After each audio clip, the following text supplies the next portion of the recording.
Hello, my name is Marcus. I'm the compiler of a collection of therapy quotes entitled 1001 Windmills of the Mind, a collection of advanced self-help quotes taken from what's often called the psychoanalytic or the psychoanalytic perspective, which long ago, as I understand, is referred to by some as philosophical medicine or narrative medicine, helping us to recognize something that Leon Saul makes a big emphasis of, which is roughly, as I partially understand it, is as follows. A, the baby's dependent, obviously, dependent on his mother. And if there's a problem during those dependency needs time, he'll be enraged. So you got dependency and then his hostility if his dependency needs are not met. Anger is an expression of unmet needs. The baby's original unmet needs is for the dependency, where he expects to receive mother's soothing, reverie, consideration, her presence, her positive regard, and have a positive emotional pattern with her. That the interpersonal with the mother, from an emotional, interactional point of view, is positive. The baby needs that basic thing. Okay, so in his dependency needs, one of the needs that he has in the dependency time is for a positive interactional experience, which sets in a positive emotional pattern, interpersonal emotional pattern. That's key. That's what he says here. Now, he has other needs, of course, to feel safe and soothed and seen and mirrored and recognized. That's all part of the positive emotional experience. Whenever that's not met, okay, to whatever degree it's not met, he'll be correspondingly enraged, called hostility. So it's not natural. Anger is not like a natural thing. It's quote unquote man-made. If the mother hurts the baby, he's going to be hostile. He's not meant to be hostile. It's meant to be loved and come from his authentic self, his true self, his beingness, his ontological self, his sense of self. The temperament's warm and loving and calm and so on. When you have your embodiment, your feminine element, the feminine principle, your soul, your embodiment, and your natural temperament is kind of easygoing, relaxed, strong and confident and caring and have empathy and understanding. And you have the courage to have integrity, to say if there's a mistake, that you feel badly about what you did, and you can articulate and have the integrity to articulate specifically the things you did that you feel badly about. And you can share that, make reparations and amends. Empathy, warmth, gratitude. Gratitude is a huge one. And there's many capacities associated with the authentic self. So for the child to have their authentic self during his original dependency needs time, if mother doesn't meet those needs, he'll be enraged. That's hostility. So just keep those 2 points in mind: dependency and hostility.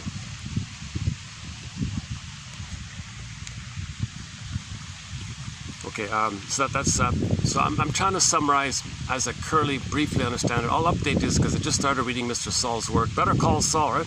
Better read Saul. In the last video, I made a big emphasis about the play on the phrase "better call Saul." Well, better read Leon Saul. He was a famous popular shrink in the 50s, 60s, maybe in the 70s, I guess, I'm not sure. Somewhere during that time, he wrote a bunch of books, and I'm just now rediscovering him. I heard of him in the past, and we did post a couple of quotes long ago, and then I kind of didn't think much about it, and just by chance I rediscovered his material, and now I have a little more appreciation about it. So he tries to offer it in a simple way. So number one, dependency, hostility. So keep that kind of thing in mind, right? So okay. Number two is if the baby does enter mainly into the hostility mode due to the problem with the dependency issue, and he's kind of flash frozen with a disturbed emotional interaction with the mother, and that's going to be a pattern. That's going to be a dysfunctional or painful or neurotic, painful, unhealthy emotional pattern with the mother. And we don't remember this. That's the problem. It's recorded in the survival brain. It's there. We don't remember it. It took place during the formative years. We don't remember it. Pre-verbal time usually. Now this pattern, this traumatic imprint, this traumatic script, schema, working model, etc., due to the compulsion to repeat, due to the pain of it, we have the compulsion to repeat, hoping to get out of the pain. Now, that brain doesn't know time, so all time is that time. So in the compulsion to repeat, it's going to repeat that original scenario. But the present isn't a past. So in the present, when you quote-unquote transfer the past to the present, and you reenact or replay that timelessness from the perspective of the survival brain, there's no time, so all time is that time. But there is time, so when you replay it, the metaphor is you transfer the interaction, that pattern to the present, and replay it, hoping for a better outcome, hoping to get mother's love, hoping to be seen as lovable and worthwhile by the mother, hoping to get your dependency needs met, and then you feel peace of mind and the blue jay of happiness, the bluebird of happiness, the golden ball, etc. That's what you. Oh,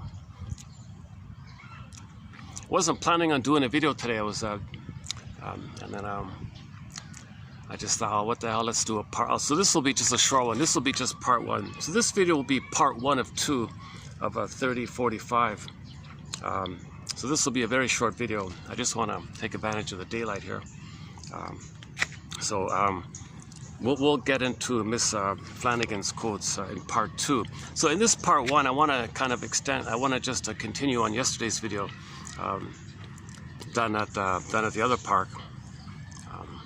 Second time at this little park here. Hold on a second. Yeah.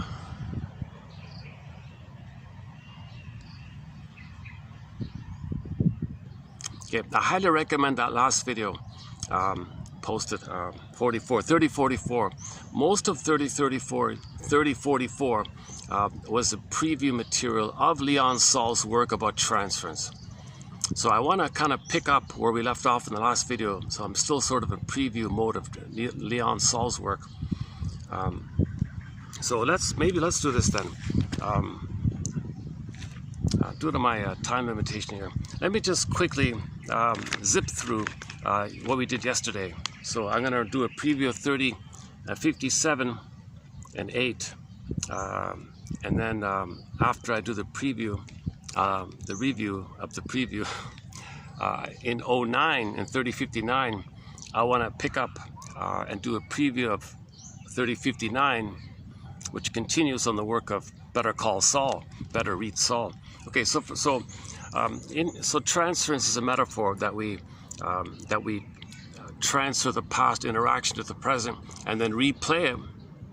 So the present is the past from the point of view of the survival brain, because that brain doesn't know time. So the metaphor is transferred or projected or externalized or sent into. It doesn't literally do that. It's just how do we describe the phenomena where the person is going to emotionally in the present still struggle with the battle with the mother, where she didn't let the baby feel lovable and worthwhile and seen, etc.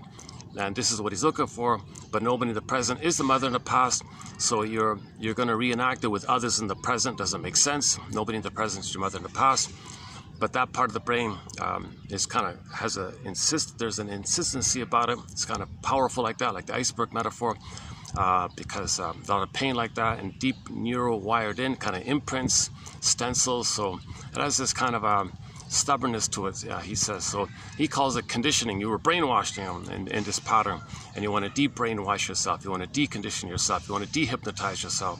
So therapy is all about that kind of thing. But in order to do that kind of thing, you got to make the person aware that they have a pattern, they're doing it again and again, and to catch it in the live moment with someone who's aware of it, putting it out to you, and then now you can kind of like recognize that that's from the past, that's not appropriate for the present, and you're blindly repeating the past, and you got to be aware that it's the past. But when you transfer the past to the present, you live like you're in that past, and it's got that kind of urgency. So we don't really notice that we're doing this because these are body memories, somatic memories. The body remembers. The body keeps score. It's in the nervous system. It's in the limbic system. It's in the amygdala. It's in the that kind of ancient part of the brain, right? The nervous system brain, which doesn't know time, simply called the survival part of the brain. So that's why there's an urgency about it. So it's always coming from the point of view of survival. It's got to get mother's love. It's a survival issue, and it wasn't met, and you're in a lot of pain, and it's flash frozen. Yes, you're numb to it, but the drive to get out of the pain is still there, even though you're numb to it. So the mercy is you're numb to it, but the sad thing is you're not aware that you got the pain. You might theoretically, if you were aware of the pain, it might motivate you. But if you're not aware of the pain, you keep on repeating and repeating, and you feel numb to it. You're just repeating and repeating.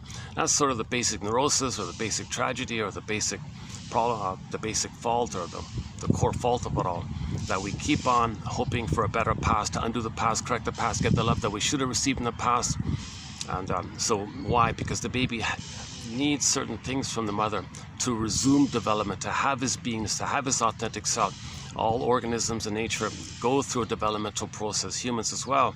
But with humans, this development of the beingness being a part of ourselves is stunted development, arrested development, developmental arrest, fixed, frozen, flash frozen. Okay, the image, lots of images, the frozen woolly mammoth in a block of ice, Snow White's in a coma in a glass box, or Rapunzel's locked in a tower, or Echo turns to stone or a statue. We don't feel real and alive like the Velveteen Rabbit. The aliveness of our feelings, you symbolize it like calling it, you symbolize it, it's called effeminacy, you symbolize it like the princess, so the princess is lost, kind of thing. Or to fly away, the princess morphs into a bird and flies away, or morphs into a fox and runs away. So it's kind of away from us. So the byproduct is we don't feel the aliveness of our beingness. Okay, so we feel kind of flat. The jargon is flat affect. Long ago, athymolexia, no feelings for your words. In current times, alexithymia, no words for your feelings. In the Maiden King fairy tale, the image was the pin goes on the collar, and then under the collar, the emotional body goes flat, called flat affect. So a variation of this pin in the collar theme is in one version of the Snow White story. Snow White's awake in the glass box, so she can see through the glass box, but she can't feel into the world. But she can see in the world, but she can't feel into the world. So the metaphor means that people can function in life, we can pay the bills, drive a car, but we're not feeling in the world. It's got flat, like glass wall. The image is pretty clear. There's a glass wall there, so you can't feel through the glass wall. It's like a wall there, basically. But you can see through it, so we can function through it. So that's the trauma, this kind of soul fragmentation, where our beingness is not a part of ourselves. And a lot of pain like that. And then our cortex is being misused to cloak it and create excuses to make us unaware, to provide cover, so to speak. So it's like we're not even using our gift of our cortex to express our authentic self, because we don't have our authentic self anymore. We're repeating the delusion that we can somehow still get it with others, thinking others are your mother in the past, and you got to cloak that with the excuses, flim-flamming, duplicity and rhetoric and lies and double think and double talk and fool yourself and fool others. Because a part of the reason we're so trapped in this is because when the baby comes out, he expects love, but if he gets pain, he thinks, oh my God, oh, that's what love is, pain? He doesn't want to admit to this major crime. So and he's passive, he's got to be active. Babies are active. So he confesses to the lesser crime, the rescue station, pseudo-aggression. So he'll actively do something dysfunctional, but the rigmarole is he's disappointed, and he can't know the source point of the disappointment, that he libidinalized the pain. He libidinalized the mother's rejection and failure and shame and hurt and so on. So he can't, because no baby can admit and know the truth that mother's hurting him. Mother's using him, mother's shaming him, whatever's going on the mother's end. And there's a whole long list of reasons called the old cunning tales of why a mother is not meeting the baby's needs. Why is she misattuned and malattuned? Why are some mothers like the wicked queen? She thinks all about her and she feels entitled to use the baby to meet her needs. And she's not available to meet the baby's needs. She feels entitled to get her needs met. The mirror, mirror on the wall, who's it all about, kind of thing. So some others are kind of in that mode. So the baby, naturally as a byproduct, is not going to be seen and not going to get their needs met. So they don't feel worthwhile and lovable. So that's a huge pain like this. And the byproduct is hostility. So unmet dependency needs and hostility. So there'll be a repressed hostility. Play Katie Lee's song, Repressed Hostility Blues. Dun dun dun dun dun. I'm still looking for the lyrics to that song. Nobody posted. Let's see, am I online here? Hang on a sec. If I'm online, let's quickly play it. We haven't played that song in a long, long time. My goodness. I think I only played it once a few years ago. And it came to mind this morning. Let's see, hold on a sec. Let's play Katie Lee's song. So we have several songs by the country, mostly like she's a folk. I guess she's half folk, half country Western singer called Katie Lee, and she went into therapy and did some parody songs, 2 albums of fun, humorous kind of songs about the therapy process. So we have 4 of her songs from her 2 albums on our soundtrack. Her main hit called It Must Be Something Psychological, Properly Loved, Shrinker Man, Wise Me Up If You Can, and this one here, Repressed Hostility Blues. It might not be her best song, but the message, no one is saying this. How many songs do you know where somebody's articulating the phrase repressed hostility? So that's what Leon Solis says. A lot of people have repressed hostility because their dependency needs are not met, and this is unknown to them. So she made a song about it called Repressed Hostility Blues. The only lyric I can really make out of it in the thing is she's looking for chumps so she can dump on them. She's got the repressed hostility blues. She's angry and she needs somebody to dump it on, somebody who's safe, who won't retaliate against her. So, and she can't find somebody like that, so she's got the repressed hostility blues.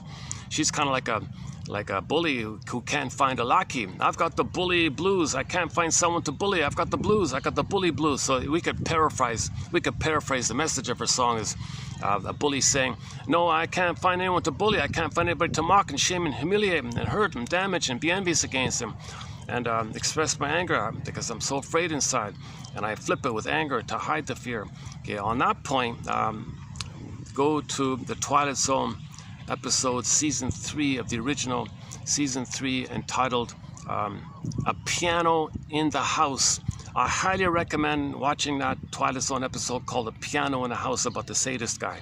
So he was always he had a lot of hostility, and he was under hypnosis, and we learned why. We learned why he was like that, and that he was a frightened child all the time, and that and he always thinks he's being attacked, so he's always in counterattack, and that's neurotic because he spends his whole life like that. So he transfers that disturbed emotional cycle with everybody all the time. So with every interaction, he's against everybody. He's hostile to everybody. He calls himself what do you call people who hate people? Misanthropo. I forgot the name. There's a word for people like this who hates everybody because he's so afraid of what happened to him in the nursery, and he reacted in the anger mode, and he's frozen there in the anger mode, so he hates everybody and everything. Misanthropy or something. I'll look it up later. So it'd be like that guy there. The wife called him a sadistic fiend or something. Let's say he had no one, and she married the girl this night. He's in his 60s. She's a naive countryside girl, doesn't know anything from the village, and he fooled her, and he pulled her in. And then he spent every day mocking her, shaming her, belittling her, dumping on her. And under the hypnosis, he said, "Yeah, I married you because I needed somebody to dump on, to shame, to hate, and to ridicule you. So I mocked you and shamed you, and I attacked you and I hated you. And you naively wanted a nice relationship with me. No way, no way. I'm frozen in attack mode all the time." And I came up with the hypnosis. So the episode was about a magical piano that could hypnotize people. And under the hypnosis, people could know their true buried feelings, their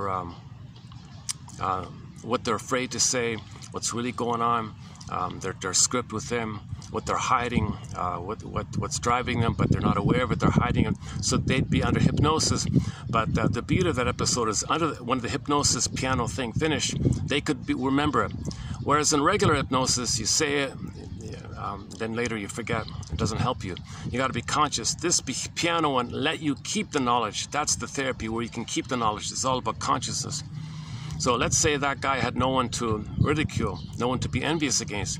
So he would say, "I have the repressed hostility blues," or so he was a bully, of course. So, or just take a general bully, and if he has no one to bully, he might sing a song. "I've got the bully blues. I've got the pathology of being a bully blues. I've got the pathology of being a bully blues. I got the blues." Means he's sad because he can't be a bully. So this woman, Katie Lee, is picking up on the voice of that. She's doing like a parody of that. So I've got the she's speaking in the voice of a bully. I've got the repressed hostility blues. I can't find the chump to dump on. That's the only line I can hear from it. Deep in the city or something. Repressed hostility blues. Hold on a sec. Yeah, luckily it works here. Look at that. Okay, she's got 2 albums of songs. One is called Songs of Couch and Consultation. That's the main one. And her follow-up one is called Life is a Bed of Neurosis. A play on roses. Yeah, here we go. Okay. Let's see. It's only 2.5 minutes long. Yeah. Okay, Repressed Hostility Blues by Katie Lee. See if you can make out the lyrics. I can't. Anyways, here we go. Oh, wait a minute. No, hold on. I keep forgetting about these goddamn ads. They're really annoying, some of these ads. They like just shock you with these violent images. Oh my god. Okay, here we go. Another one. Another ad. Jesus. Hold on. Okay, here we go, finally. Here we go. Repressed Hostility Blues. I got those repressed hostility blues here in the heartless city. I'm elbowed and muscled and hustled around by a queer turn of psych. I'm bound to be pleasant to those I dislike. I got those repressed hostility blues, lost in the cruel, cruel city. I'm jostled, maltreated, and cheated in turn by an odd twist of fate. I yearn to be gracious to people I hate. I'm a lonesome, emotional lackey who craves someone to attack.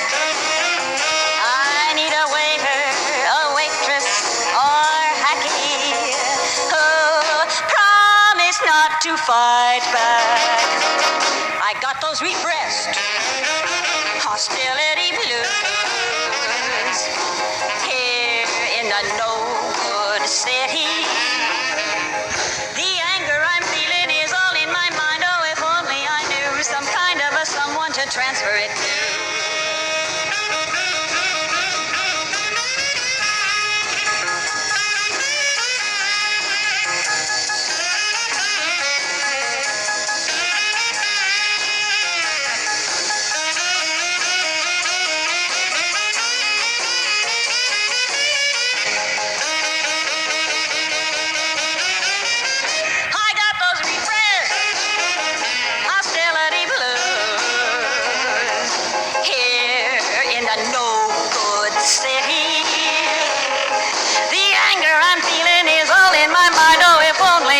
Some kind of a someone to transfer it to.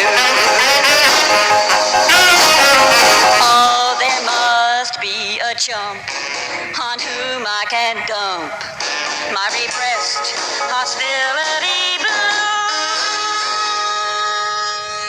blues. Yeah, there must be a chump somewhere on whom I can dump on. There's got to be some chump out there. So she's looking for...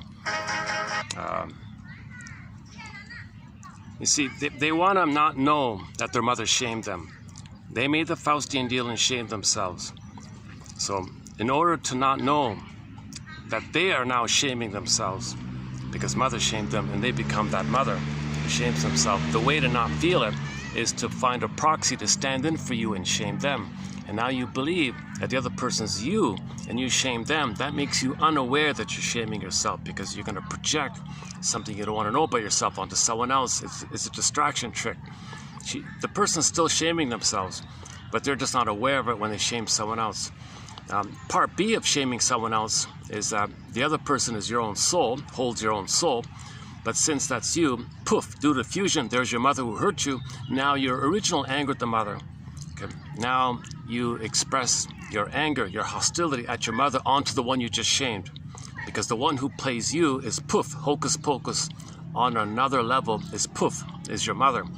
And now you're angry at the mother, so the anger that you do have against your mother, now you found the chump, okay, to play your mother, and you displace and transfer, she said, onto the person you just shamed who played you, because if they play you, that means they're your mother and you're angry at your mother. So you can play yourself, while the other person who just played you can poof and play your mother. The original, the person shaming was the mother. Now they can flip around and play themselves and express their anger at the mother, the one they just shamed, like that. So in ancient times, there was an old quote from a famous philosopher that said, very, very traumatized people hate the ones they hurt. Now, if the person doesn't have a chance to find the chump, she says, or a lackey or whatever she said, and she's sad about it. I've got to, so it'd be like a bunch of bullies with nothing to do on a Friday night or something, and they're looking for some geeks or whatever, or some poor people or some vulnerable people, and they can't find them. They got the blues. We got the bully blues, repressed hostility blues. Now that song kind of makes it a little bit too, I don't know, maybe too simple or something, or too reductionistic. But Leon Saul says, hold the phone. Let's explore this that song. Well, I'm paraphrasing. It's as if Leon Saul is saying, let's explore Katie Lee's song, Repressed Hostility Blues. Hold on a second. Let me do a perspiration a minute here.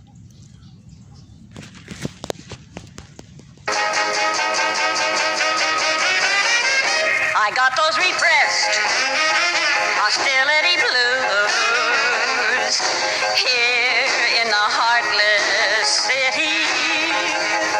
I'm elbowed and muscled and hustled around by a queer turn of psych. I'm bound to be pleasant to those I dislike. I got those repressed hostility blues, lost in the cruel, cruel city. I'm jostled, maltreated, and cheated in turn by an odd twist of fate. I yearn to be gracious to people I hate. I'm a lonesome, emotional lackey who craves someone to attack. I need a waiter, a waitress, or hacky who promise not to fight back. I got those repressed hostility blues here in the no-good city. The anger I'm feeling is all in my mind. Oh, if only I knew some kind of a someone to transfer it to.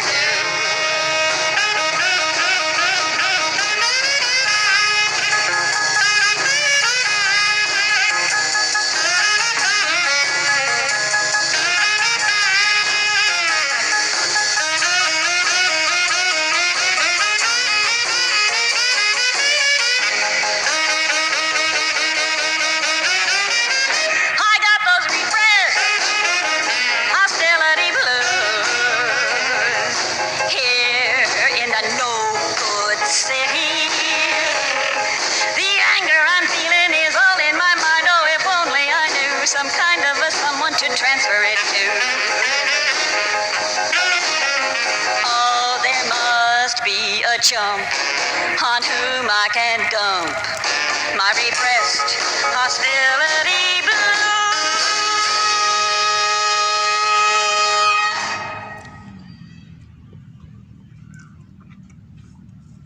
blue. Okay, the other songs are Properly Loved, Shrinker Man, and It Must Be Something Psychological, her main hit. But let's so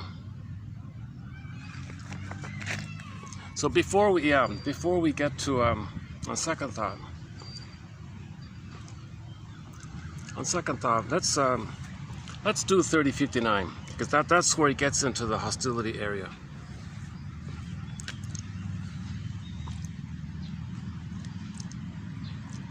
Okay, due to my fatigue here, and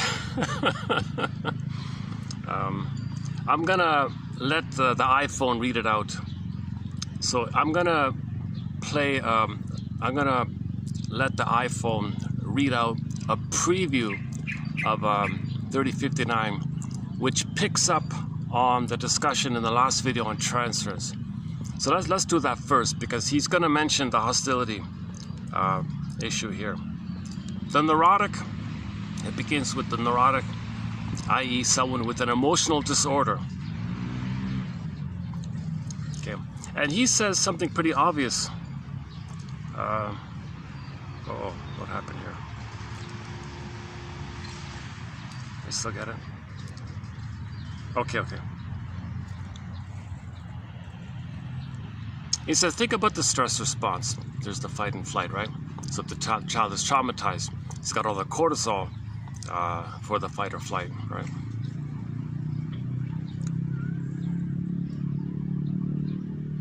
Okay, let's just read this out then.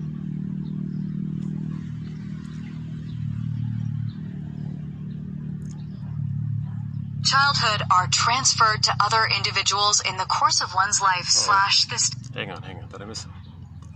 Still not used to this setup here. Okay, 3059. Okay, okay, here we go. Maybe it's better like this, huh? All right.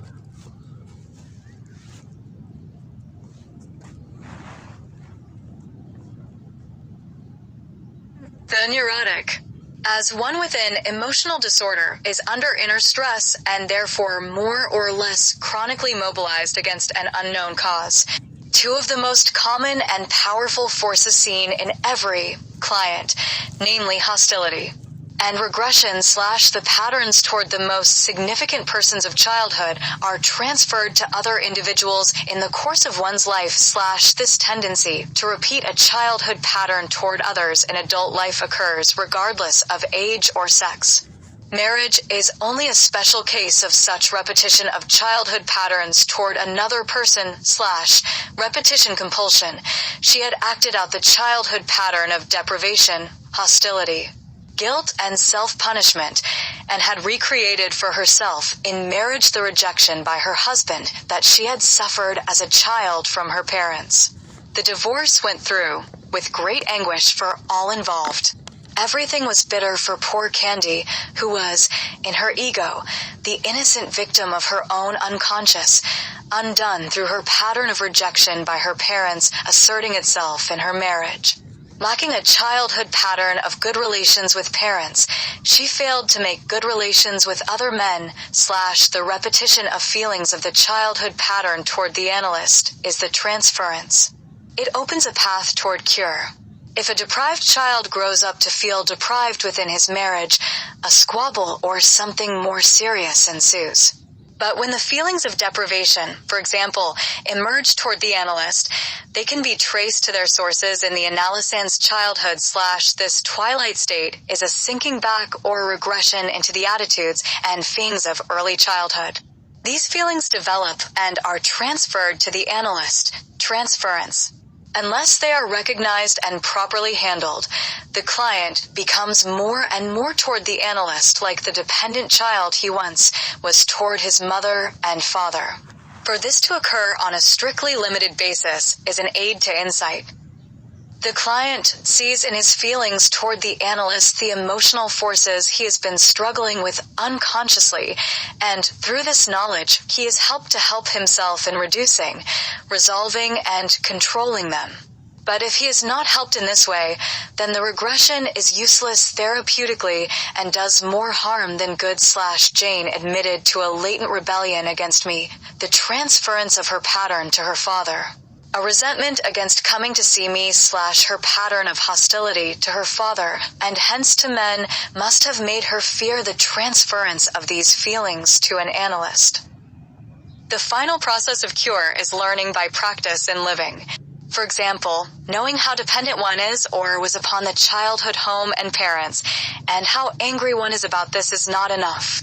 Nor is it enough to have insight into how one's anger operates toward the analyst in the transference, or how dependent one becomes upon him, and what rage this engenders, and what anxiety this causes, or what further anger arises when one is cut off from the dependence. Insight and working through in this transference to the analyst do not complete the cure.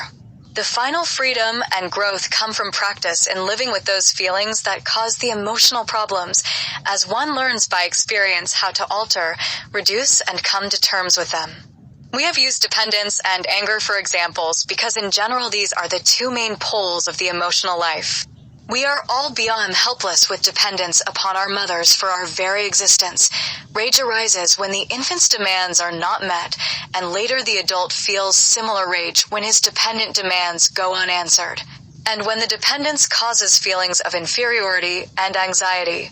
The curative process involves 4 overlapping elements. 1. Insight. 2. Development of the transference of the childhood pattern toward the analyst. 3. Working through in the transference, and 4. Working through in life. Infatuation. When it is mutual, shared by 2 partners. A form of madness, with each playing into the other. As a symptom of compulsion neurosis, infatuation can be expected to have whatever varied dynamics eventuated in this neurosis, with the fight-flight reaction, and especially hostility in some form as a common element. In addition, there will probably be a pathologically intense dependent attachment to some person in very early childhood, probably before age 3. Repressed hostility, often far from conscious awareness, can produce self-injury in many ways. In Jane, it caused a fascination for hostile, dangerous underdogs. This might have even propelled her into marriage with one. Jane felt guilt toward the father with whom she was angry, but whom she still loved, and from this guilt came tendencies to punish herself. The repressed hostility toward her father was turned against herself. This is the key to so much behavior in which an individual repeatedly defeats himself despite his best efforts to succeed, and it is why groups and nations so often do the same. The last one about the Jane, everyone was puzzled. Why did she marry such a very aggressive, openly aggressive, bullying kind of character where she was so polite and nice and all that? Because she had repressed hostility blues, and he would express it for her. She got in touch and enjoyed the voyeuristic, vicarious expression of her hostility via the proxy husband being like a proxy character, a part of her to express what's denied in her, so she doesn't have to take responsibility for it, but she can express it vicariously by identifying with him expressing it. So she gets the release like that by watching it being expressed through him, but because she can't express it, so she needs someone around to express it, kind of thing. So that's why you might see some really nice, polite, pretty, sweet person married with a very gruff, kind of aggressive, verbally abusive kind of character. Because the polite one has repressed hostility blues. That's why she married him. And maybe he said, "Oh, a young, polite lady who's afraid to show anger, you've got the anger blues, don't you? Well, I'm your savior. I'll openly show anger." So that's kind of a collusion like that.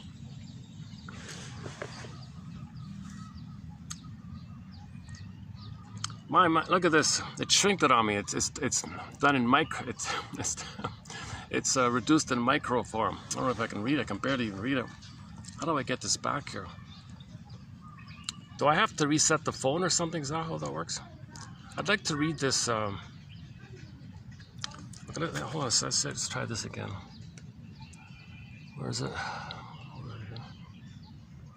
Is it still like that? It's still like that, eh?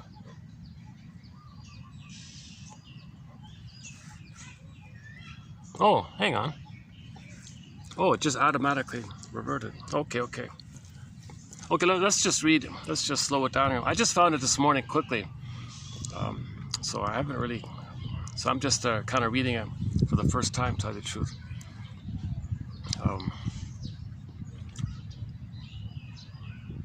I started to read it and just give me this chunk and let's just see how it goes.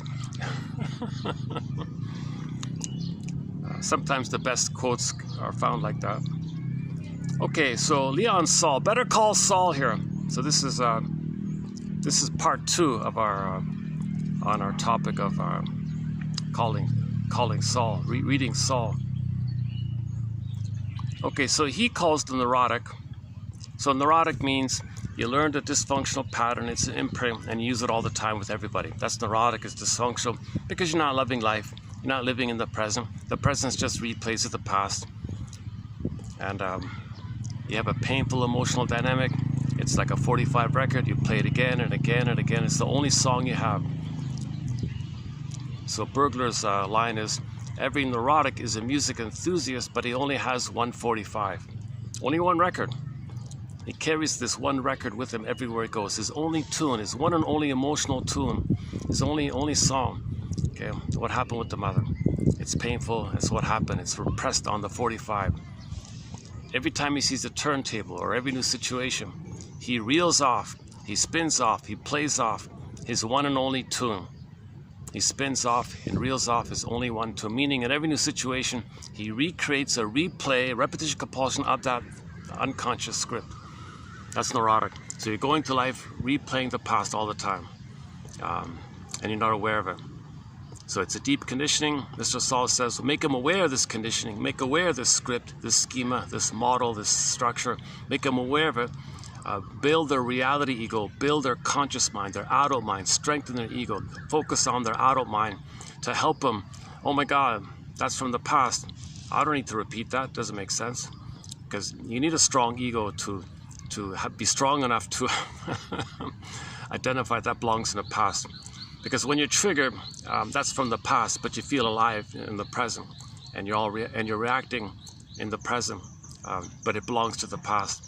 With a strong ego, you can say, oh, I'm triggered. That's old fears, unconscious fears. I'm being reminded of the pain with my mother, that all those repressed hostility, it's coming up now. Something in the present reminds you of the past. You're feeling the past. You're feeling it now because that brain doesn't know time. So you think it belongs to the now. No, it belongs to the past. So you got to recognize that this script was created in the past in a part of the brain that doesn't know time, hence the confusion around this thing.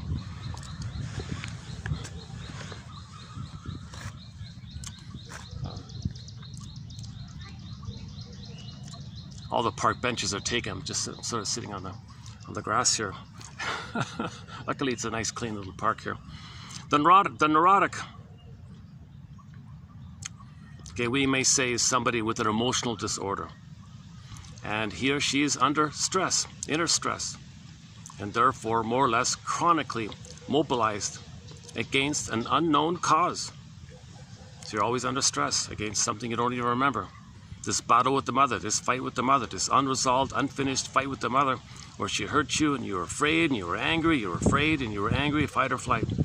Two of the most common powerful forces in every client, okay, namely, okay, the flight he calls regression, going backwards, childlike, running away, regressing. Or the fight one is the hostility. So embedded in neurosis is this, okay, dependency, regression, flight, or the flip, the counter-reactivity, the fight or flight, or the hostility.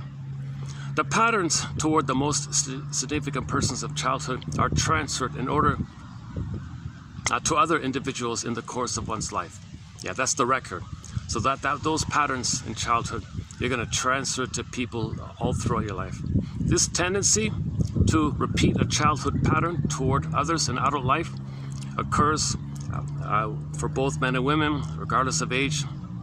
A very vivid, clear example of this is marriage. Marriage is just one example of such repetition of childhood patterns towards another person. So you'll see it in close relationships. Whenever there's a close relationship, that pattern's going to come up. Repetition, compulsion. For example, one woman had acted out the childhood pattern of deprivation, hostility, guilt, self-punishment, and had recreated for herself in marriage the rejection by her husband that she had suffered as a child from her parents. So as a child, she suffered with her parents. So she'd marry a man to recreate and relive that suffering. Repetition, compulsion.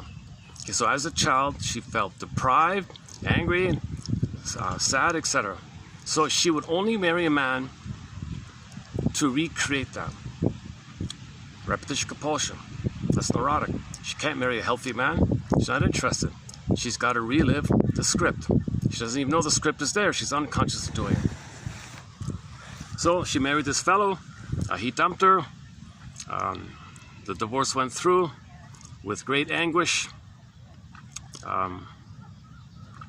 Everything. So she became bitter and all this. She was, in her ego, the innocent victim of her own unconscious. The innocent victim of her own unconscious. Look at that. So this is unconscious motivation. She unconsciously recreated this. So she's the victim of her own unconscious. She's her own worst enemy. Play the song Self-Saboteur by the band Delirium we played last time. Undone through her pattern of rejection by her parents, asserting, this is all done through her pattern of rejection by her parents. This pattern is now asserting itself in her current marriage. Lacking a childhood pattern of good relationships, lacking a childhood pattern of good relations with parents, she failed to make good relations with other people, especially men. The repetition of feelings of the childhood pattern toward the analyst is the transference. Okay, so it's a close relationship. Client goes to the therapist. That's going to recreate the child. The client needs help. She's like a child. The therapist is like the doctor, the authority, the parent is going to be transferred. Any kind of close relationships that tend to be transfers. So when the client does this, it opens a path. It opens an opportunity. Okay, it opens a path toward cure. It's an opportunity to make the person conscious. If a deprived child grows up to feel deprived within his marriage, all right, then there'll be some problems and all this. But when feelings of deprivation emerge toward the shrink, they can be traced to their sources in the client's childhood. You see, so now it's helpful like that, right? So it comes up with the shrink. He helps you to see it's from the past. But if you're married and you're all in this madness, there's no consciousness. You're just in this madness. But with the shrink, he points out to you that this is from the past. This twilight state is a sinking back or regression into the attitudes and feelings of early childhood. These feelings develop and are transferred to the analyst. Unless they are recognized and properly handled, the client becomes more and more toward the analyst like the dependent child he once was toward his mother and father. For this to occur on a strictly limited basis is an aid to insight. So in the therapy room, he's gonna show a sample.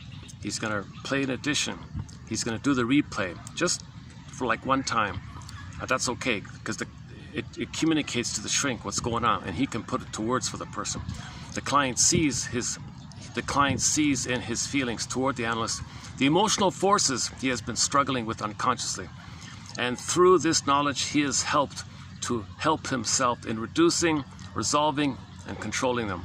But if he's not helped, okay, like in the marriage thing, you're not talking about it like that in the marriage. If he's not helped in this way, then the regression is useless therapeutically and probably does more harm than good. Okay, so he keeps talking about Jane here. So Jane admitted to a latent rebellion against me, the transference of her pattern to her father, a resentment.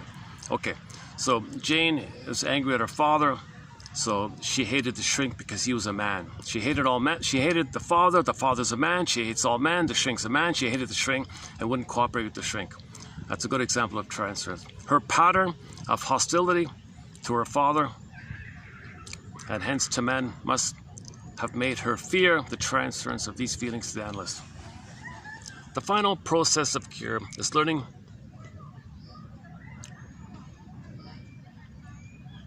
Okay, the next part here is a little bit of inspirational kind of summary statement. I'll leave it there. We did one about the infatuation one, the madness. And the last one here, back to Jane, repressed hostility.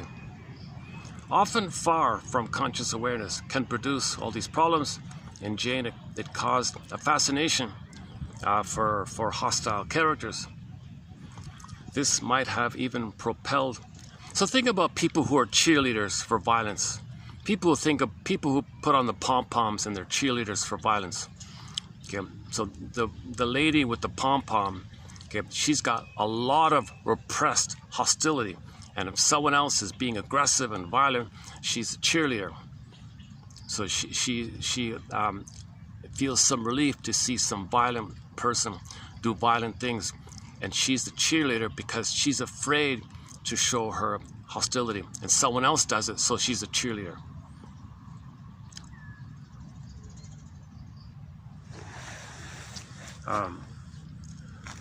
Okay, so this woman was fascinated with violent characters. This might have even propelled her to marry such a character. So this dynamic, okay, is key to a lot of what's going on just in general terms. And then he generalizes it. Think about this sort of in broader terms like this. So if you're curious to why people might be cheerleaders to violence, that's a clue. Because the cheerleaders, the people who are silent and complicit and say nothing, they kind of, part of them likes it because they're getting their anger out. We're just talking about a few people, not everybody, obviously.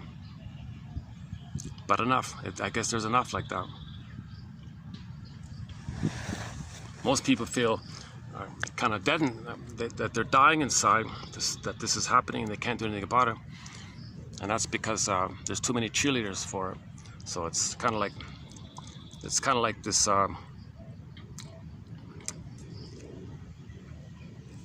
so the famous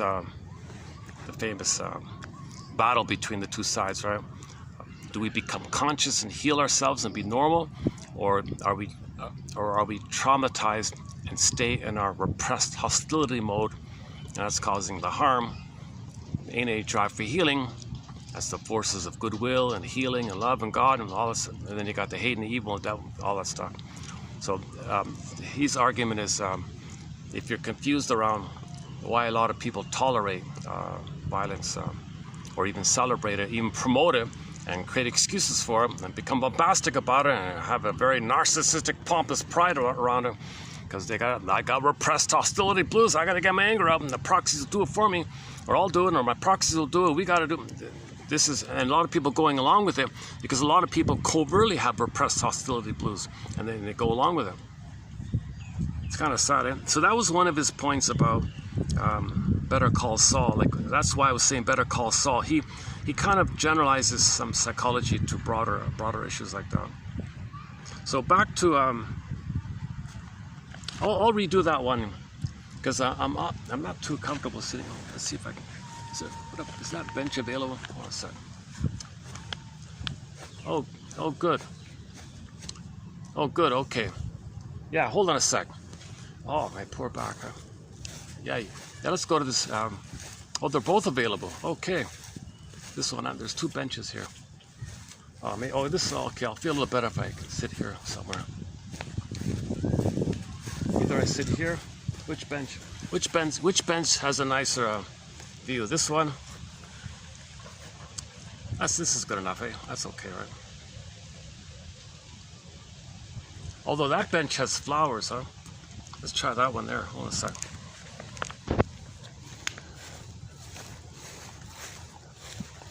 I wish I brought my chair today, my folding chair.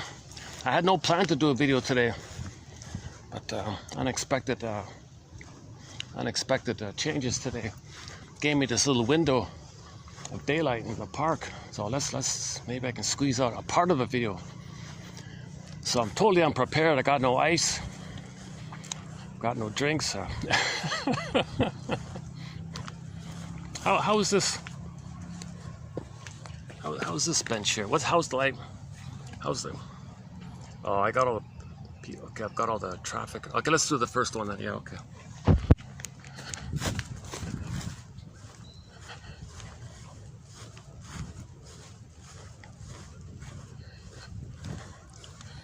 I love this nice birch tree or whatever. Oh, no, that's not a birch tree. Whatever tree this is. Awesome tree here. White one.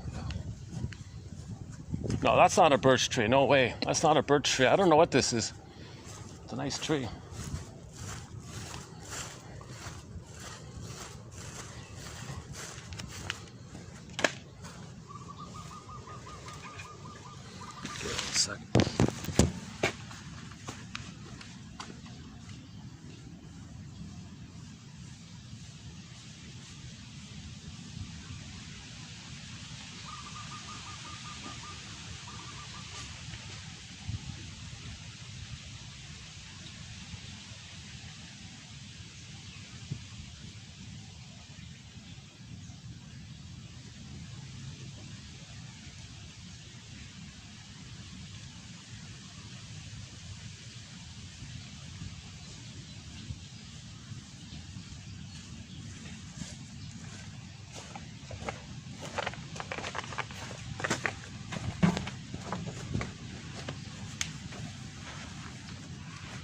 Oh, it's a little better, yeah, okay. Still recording, okay. Okay, let's quickly do this transference one. The essence of transference is repetition to the person in the present of the emotional patterns that were formed toward the parents. Essentially, the client feels toward the analyst as he used to feel toward his parents and toward other significant figures in the family. The pattern was formed in childhood, continues in life, and repeats itself in the transference. Since the person being analyzed, okay, the client, transfers to the therapist emotional patterns that he had toward members of his family, he repeats to the therapist his original human relationships. It is the core emotional pattern of childhood which is transferred to the analyst with such incredible intensity. The client tends to repeat toward the analyst the major features of the pattern in the family that's causing his problems. The analyst now has the opportunity to point out to the client the unreality of his present reactions to the analyst and the fact that they are repetitions of the childhood patterns, showing that the transference is truly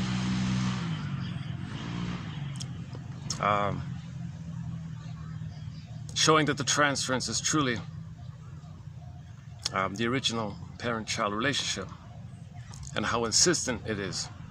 Helping the client to see and experience emotionally the fact that he is no longer a child in relation to his parents and siblings.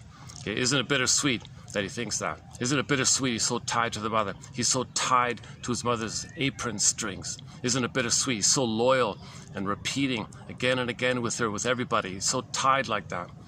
So he's a mama's boy, a mother's complex, tied to the mother. And that dynamic of the mother, he repeats with everybody. Isn't it bittersweet? He's so in touch, so close to his mother like that. Dysfunction means you're tied to the mother, you're loyal to the mother. Oh, jeez. Okay, hang on a second. Let's see how this works. It's just some people just sat sort of right in front of me. It is the core emotional pattern of childhood which is transferred to the analyst with such incredible intensity.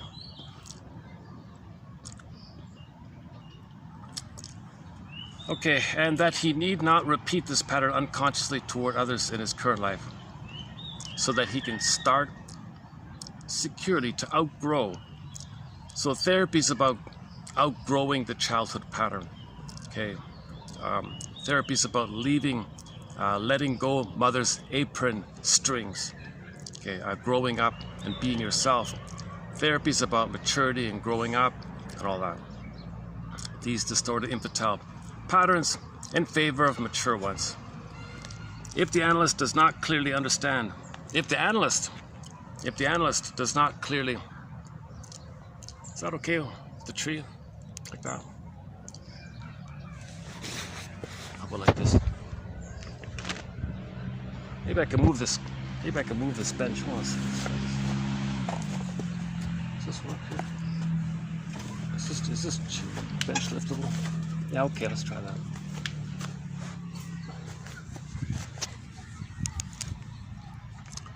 Okay, that's a little better.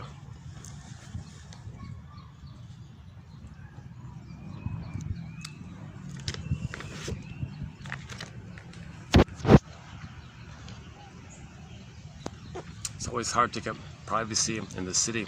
I've got the privacy blues. Where can I do my video without distractions?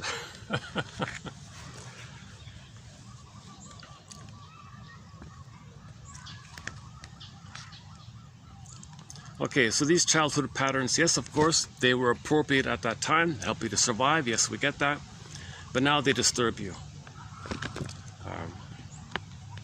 So we want to analyze this away.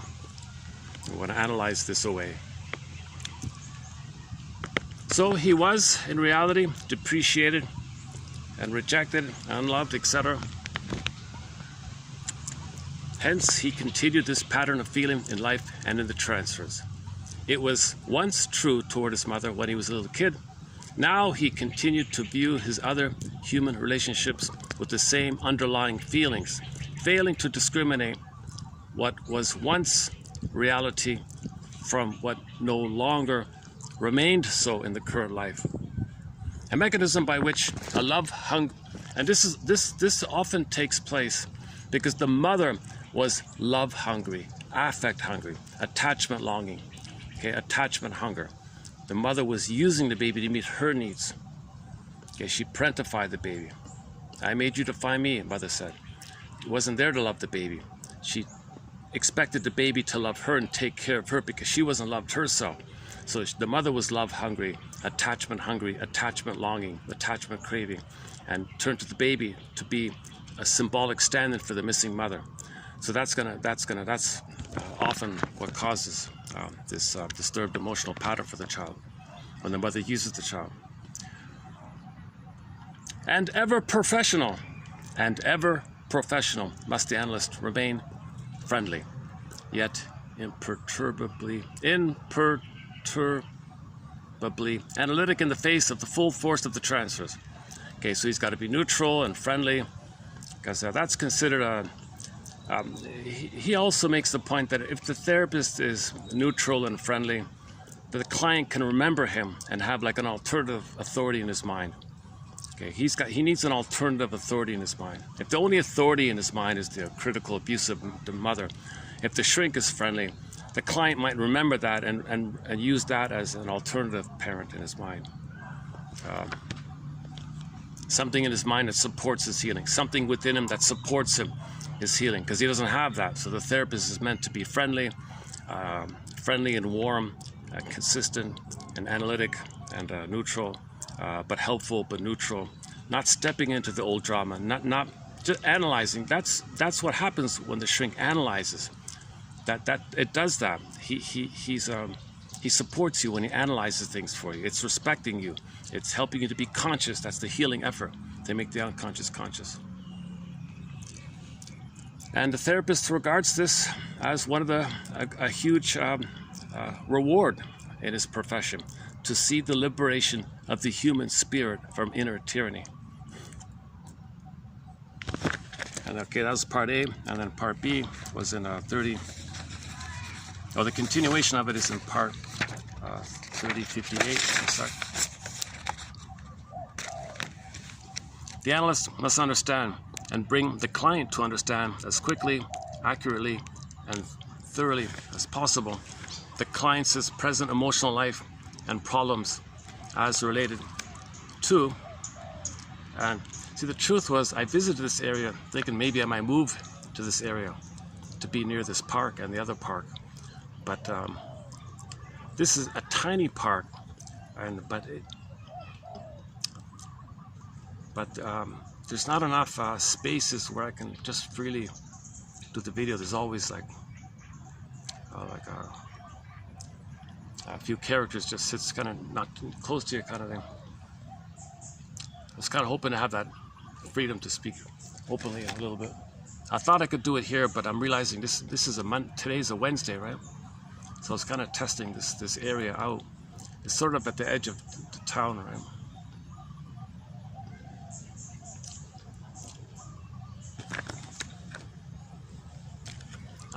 My plan is to maybe move closer to a park so I can do more videos outdoors. I find it more refreshing to do the videos outdoors. Indoors, in the hotel lobbies, and there's so many interruptions like that.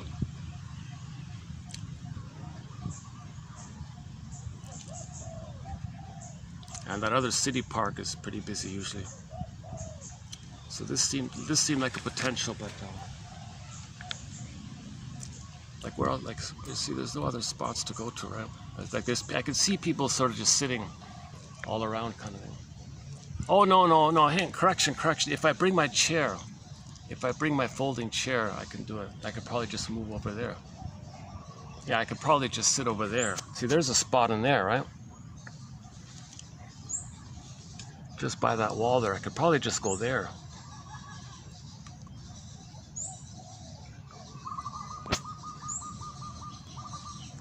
not have some guy just staring right at me kind of thing. Okay, where are we here?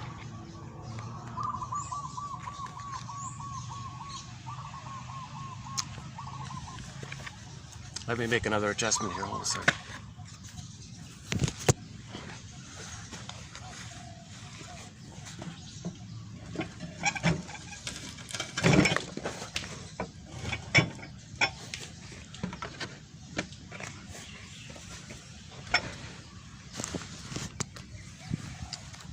That's a little better. All right.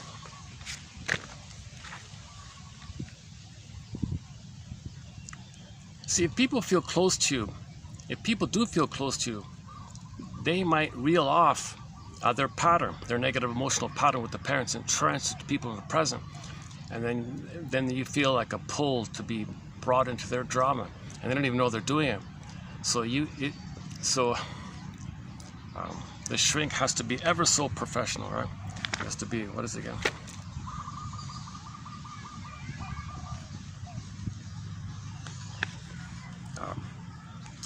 Okay, the analyst must understand and bring the client to understand as quickly as possible his present emotional life and problems as related to and as an outgrowth of his past, particularly but not exclusively of the patterns shaped during his most formative years, roughly from birth to age 6, by the influences on him. Then, in the individual sessions, the analyst discerns and repeatedly shows the client through the common element of the associations, and especially as seen in the dreams, the central presenting motivational point of each hour, and the disordered childhood emotional pattern that he is repeating in life, especially and consistently, as this pattern is transformed from the childhood figures to the analyst. The goal of doing so is to recondition the client in order to correct the disordered parts of the pattern. This goal is approached with a success contingent on several factors. By repeatedly helping the client to see and experience emotionally, especially in the transference of his feelings to the analyst, this being a sample human relationship. The fact that he is no longer a child, the fact that he is no longer a child in disturbed relations to his parents and siblings. Yeah. So the interaction with the therapist, this is a sample. This is a sample of your of your cake pattern. You know, here's a sample. Would you like a sample? Here, shrinker man. Here's a sample of my life. This is my life. Here's a sample. Okay, you're giving me a sample. Now I know your pattern. Let me make you aware of it. It should be the analyst's aim to achieve secure progress on this path with a minimal number of sessions and in the shortest periods of time. The essential tragedy of human life. Here's the Better Call Saul one. The essential tragedy of human life lies in the fact that individuals react to one another with such overpoweringly intense feelings. Okay, that past emotional script was a survival issue for the baby, that he's going to be a goner, things are extreme and exaggerated, a lot of shame and rage, that's intense stuff. It's repressed, something you carry that in the present, triggered, it comes up again. So us being not aware of this is the essential human tragedy. I think that's what he means. And they sustain unrelieved inner conflict because they are only part adult while still underneath part children, and in a grip far beyond their realization of childish motivations that are usually seriously disordered ones. It is with this center of humankind's tragedy that psychodynamically based psychotherapy of all human endeavors deals most directly. So all of the humanities, all of the arts, all of the sciences, the one that specifically focuses on this issue of transference and repetition compulsion and transference and repetition compulsion. New situation, play the record. New situation, play the record. You don't remember, so you repeat. You repeat to try to remember. You don't remember, so you repeat. So you repeat to try to remember. So the shrink helps you to remember because you're repeating it by your action language, by your symbolic language, okay, and your free associations and what's brought up to you in your dreams. He's trying to help you to remember. When you remember, oh my God, okay, you feel sad about a mourning process, then you can stop repeating. When you remember, you stop repeating. You don't remember, you repeat in an attempt to remember. So that's Mr. Freud's most famous essay, memory, repeating, working through. We don't remember, so we repeat. Okay, if we repeat and don't remember, then we repeat. If we can remember, we stop repeating. So that's sort of the 101 original idea here.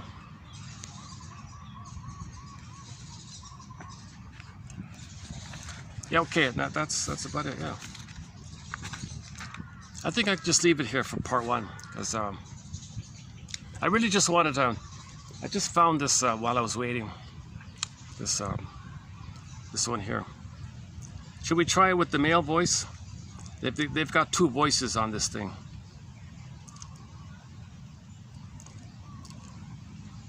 So a sec, does it work here? The neurotic, as one with an emotional disorder. Okay, let's read that again. Let's see if it works this time. Disorder is under inner stress and therefore more or less... Okay, okay, here it is, okay. Okay, here's 3059 again, using the male voice. They've only got two voices, like one for each, one male, one female, that's about it. Okay.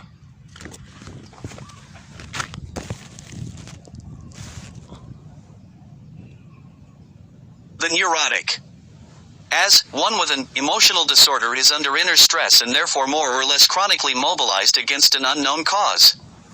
Two of the most common and powerful forces seen in every client, namely hostility and regression / the patterns toward the most significant persons of childhood, are transferred to other individuals in the course of one's life / this tendency to repeat a childhood pattern toward others in adult life occurs regardless of age or sex.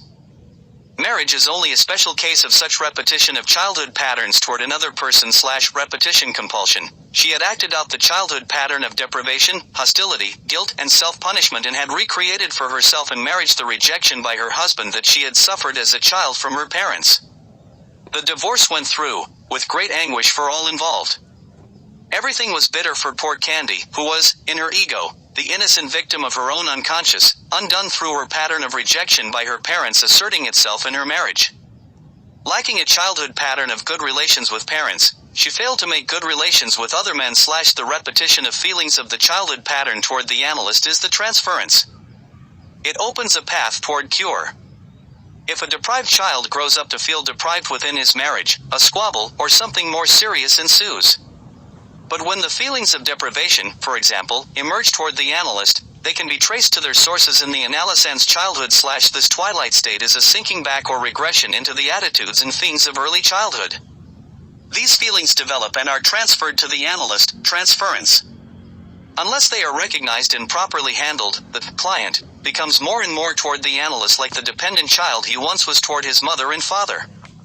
For this to occur on a strictly limited basis is an aid to insight.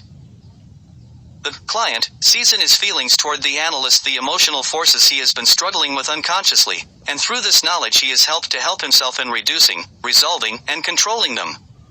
But if he is not helped in this way, then the regression is useless therapeutically and does more harm than good. Jane admitted to a latent rebellion against me, the transference of her pattern to her father, a resentment against coming to see me / her pattern of hostility to her father and hence to men must have made her fear the transference of these feelings to an analyst. The final process of cure is learning by practice in living.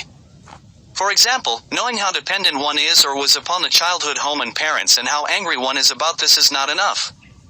Nor is it enough to have insight into how one's anger operates toward the analyst in the transference, or how dependent one becomes upon him and what rage this engenders, and what anxiety this causes, or what further anger arises when one is cut off from the dependence. Insight and working through in this transference to the analyst do not complete the cure. The final freedom and growth come from practice and living with those feelings that cause the emotional problems, as one learns by experience how to alter, reduce, and come to terms with them. We have used dependence and anger for examples because in general these are the two main poles of the emotional life. We are all helpless with dependence upon our mothers for our very existence. Rage arises when the infant's demands are not met, and later the adult feels similar rage when his dependent demands go unanswered, and when the dependence causes feelings of inferiority and anxiety. The curative process involves 4 overlapping elements: 1. Insight, 2. Development of the transference of the childhood pattern toward the analyst, 3. Working through in the transference, and 4. Working through in life. Infatuation. When it is mutual, shared by 2 partners. A form of madness, with each playing into the other.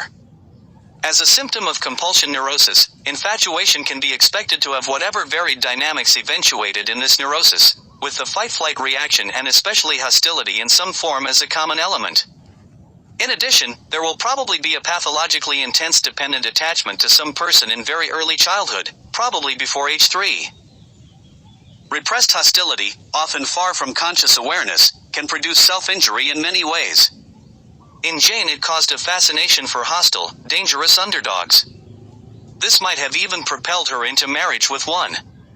Jane felt guilt toward the father with whom she was angry but whom she still loved, and from this guilt came tendencies to punish herself. The repressed hostility toward her father was turned against herself. This is the key to so much behavior in which an individual repeatedly defeats himself despite his best efforts to succeed, and it is why groups and nations so often do the same.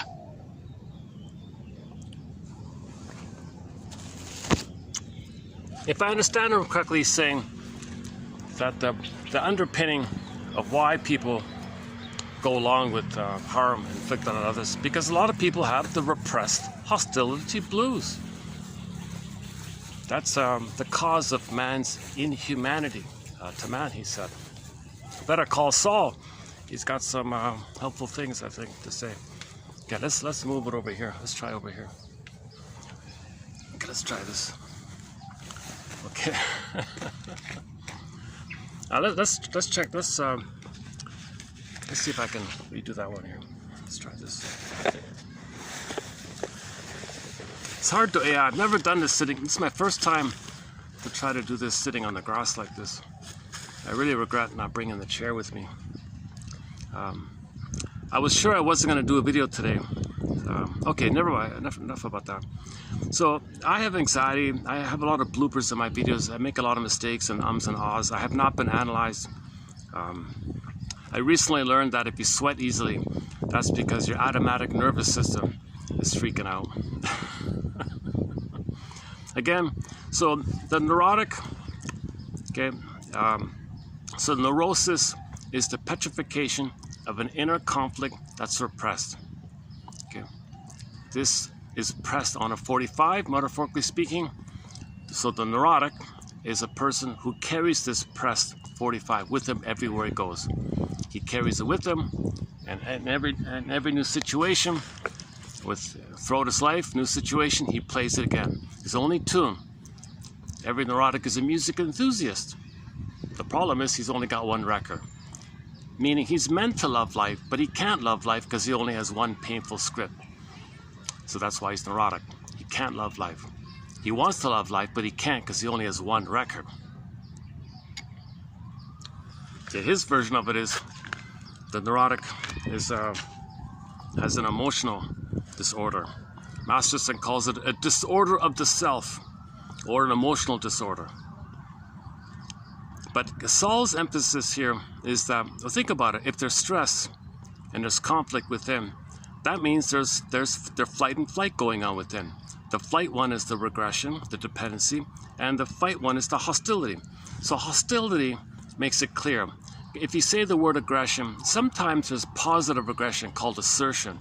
The negative aggression, that's called hostility. People don't parse it out, so to avoid the complication of the vagueness of the term aggression, aggression can also just mean your life force asserting itself. It's not negative, there's a positive side to it. But most people associate the word 99% of the time with the negative. So to make it clear, he just simply called it hostility. So hostility means negative aggression, or aggression in its most commonly understood form. So he just sticks with hostility. Okay, other people might just say aggression, and people would understand it's negative aggression. The context will tell you on the rare occasion when aggression means positive assertion, then they should say assertion. So forgive psychology for its jargon. Okay, the neurotic. Okay, somebody with a disorder of self, somebody with an emotional disorder, somebody with this inner conflict that's repressed that he keeps repeating all the time. It means he's got an inner conflict. That means there's inner stress. Okay, that means that the stress response is chronically mobilized. That means the fight or flight mechanism is constantly mobilized. The flight one, we can say, is regression, and the fight one is the hostility. So in the inner conflict, you got this regression and dependency and acting out in hostility. And there's no beingness. Okay, the baby never got enough love to have a sense of self. So he's operating. Alan Golem calls a frozen child freezing parent. You're the frightened child, dependency, or you make the Faustian deal and cross over and be the aggressive side. It's still trauma in the past. Okay, the patterns toward the most significant persons of childhood are transferred to other individuals in the course of life. Okay, that's neurosis. That the pattern you develop with your mother, you replay with everybody all the time. Everybody's your mother. And so if your mother was critical, you think everybody's critical. Or in the Faustian deal, you play the critical mother and everyone's no good you. And then you can flip it around. This tendency to repeat a childhood pattern toward others in adult life occurs regardless of your age and gender, to everybody. Let's see if we get more flies here. Why are there more flies here? Okay, I might have to change spots here. Okay, let's go on. Okay, so marriage is a good example of seeing repetition compulsion. In close relationships, the pattern will see itself. Repetition compulsion, for example. So one woman had acted out her childhood pattern of deprivation, that's the regression, unmet dependencies. She was deprived.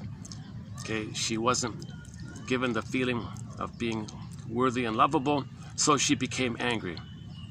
Okay, she libidinalized the pain, so the guilt and the pain, and then she internalized the critical voice, so she's blaming herself now, self-punishment. So she recreates this in marriage. She's gonna recreate this rigmarole by finding a man just like the mother. So she marries a man just like the mother, and he dumps her, and she suffered the whole process all over again. And she'll only marry a man who will treat her the ways her mother treated her. The divorce went through with great anguish for all involved. Everything was bitter for her. Everything became bitter for her, who was, in her ego, the innocent victim of her own unconscious. You see, she had an unconscious motivation. She unconsciously chose this man. She unconsciously wanted this man because she had an unconscious desire to repeat the rigmarole.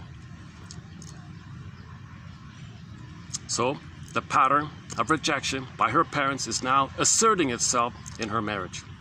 Lacking a childhood pattern of good relationships with parents, she failed to make good relations with other men. The repetition of feelings of the childhood pattern toward the analyst is the transference. It opens a path toward cure. If a deprived child grows up, why am I getting fly? Oh, hold on a second.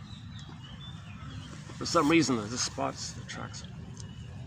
Maybe it's too close to the tree or something. Hold on a second. Let's try another. Okay, here's a more open spot. Let's try here.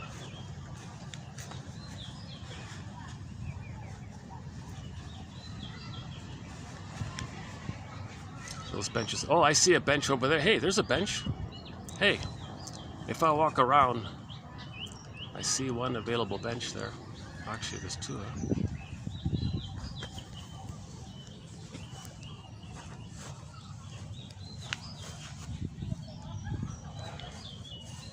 Still not sure what these are called.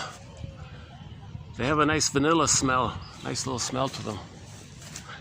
Nice little flowers, eh?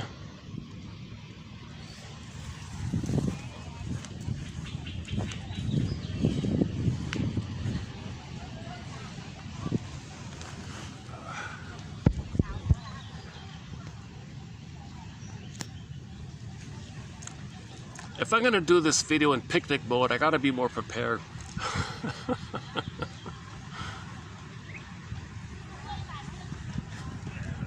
I'm still undecided about whether or not to move to this area so I can do more videos here.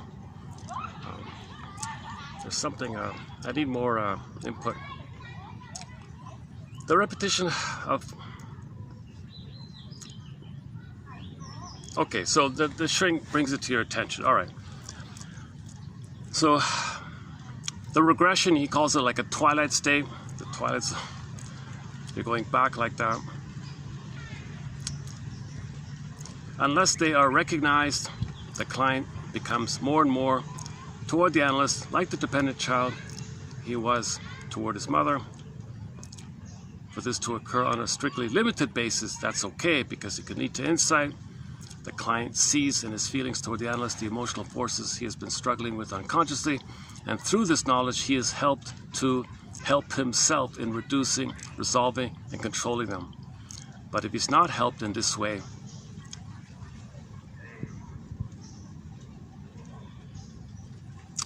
okay, so you're just repeating it, and you're getting older and there's more harm like that. That's what he means by the more harm.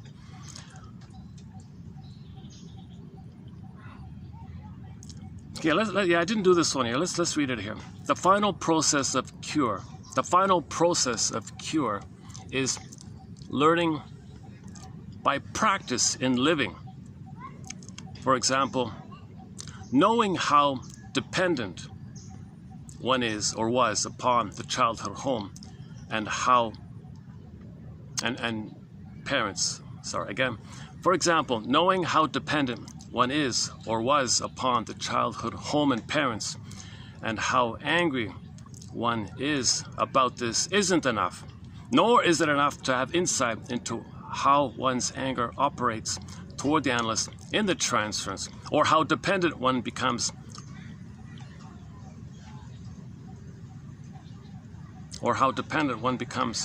upon him, and what rage this engenders.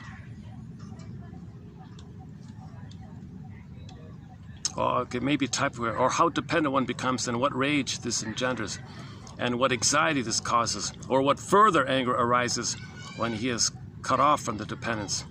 Insight and working through in this transference to the analyst don't complete the cure. The final freedom and growth come from practice in living with those feelings that cause the emotional problems, as one learns by experience how to alter, reduce, and come to terms with them. We have used, okay, here we go. We have used anger and we have used dependence and anger, those two. Okay, we have used dependence or regression and anger or hostility because in general, these are the two main poles of all emotion, of the emotional life. We are born helpless with dependence upon our mothers for our very existence. Rage arises when the infant's demands are not met. And later, the adult feels similar rage when his dependent demands go unanswered, and when the dependence causes feelings of inferiority and anxiety. In other words, the curative process involves 4 overlapping elements. Number 1, insight. Number 2, development of the transference of the childhood pattern toward the analyst. Number 3, working through in the transference. And then number 4, working through in life. So you work through it with the therapist, but now you gotta keep that tradition in your life. It's the daily practice of making healthier decisions, more mature decisions. That's the part 4 of the cure process. So just reading a book is not going to change you, and just insights and ideas is not enough. You got to work through it with somebody. That's the therapy part, and you got to work through it in your daily life with others. That's what he's saying here.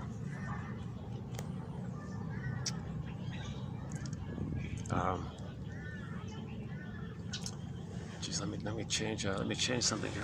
Let's try this. What if I just... Okay, let's just try this. Jesus.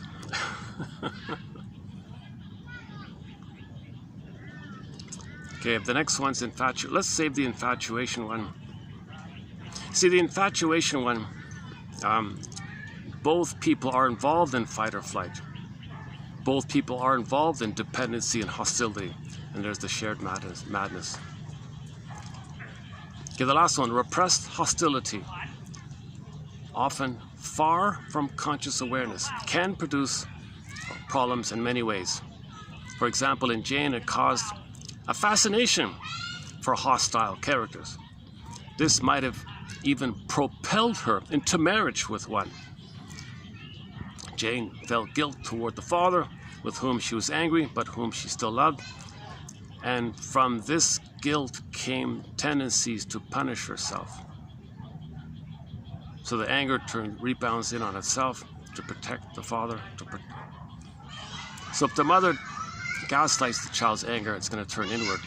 The repressed hostility will turn against the self. This is the key to so much behavior in which an individual repeatedly, where all the problems come from. Okay, so again, back to Howling Man.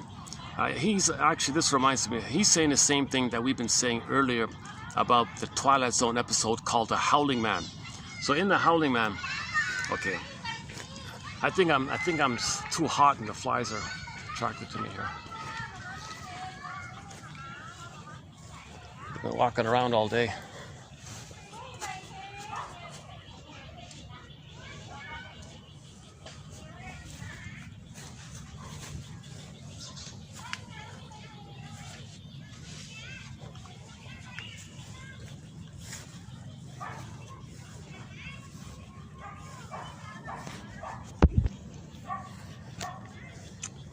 Okay, can I just refer you to the Twilight Zone episode called Howling Man?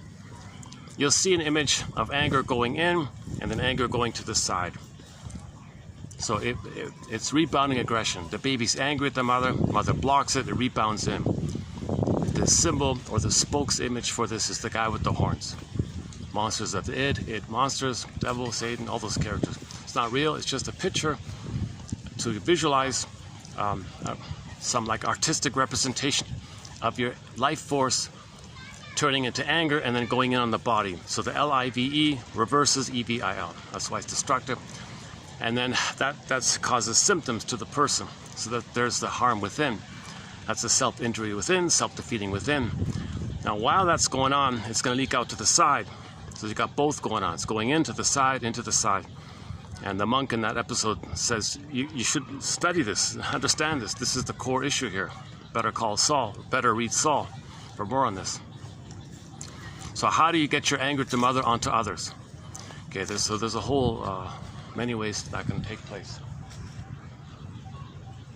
So if you see it taking place outside, where somebody's expressing their immense hostility towards the mother onto innocent others, and others might vicariously like that, and they keep quiet about it and deny the existence that harm is being done on human beings, and most people are dying inside seeing this, because the people who are cheerleaders for violence have an immense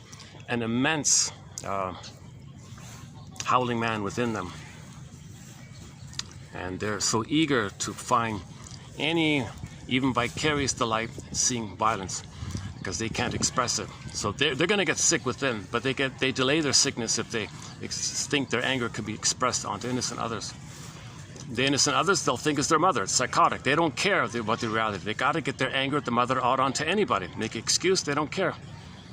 It's really sad like that. Better call Saul. Better read Saul.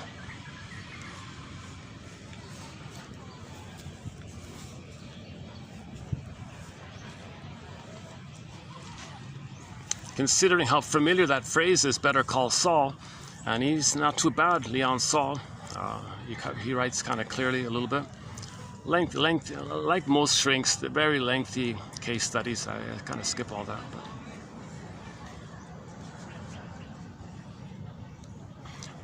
But so the why I made this video, this added focus, that if there's an inner conflict, that means there's continuous inner stress. Now remember, stress is the fight or flight. That's reflected in dependency, regression, okay? Anger going in, self-defeating, and then the hostility goes out. That's the howling man. He's in, he goes out, in, goes out. So when the howling man's inside the castle, okay, that's the self-defeating, the self-harm like that. When the howling man escapes to the side, that's harm on the outside. So that's one of the best episodes. I have it currently listed as the 4th best episode of The Twilight Zone, number 4.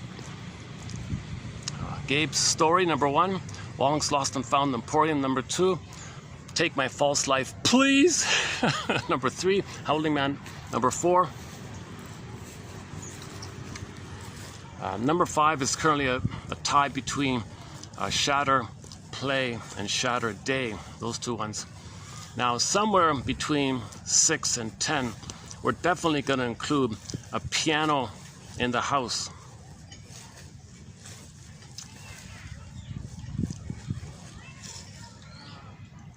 Why does this happen when I set up? This is just someone just parks right beside me. Are they underground security guards or what are they? Okay, let's move over to another spot here. 1 second.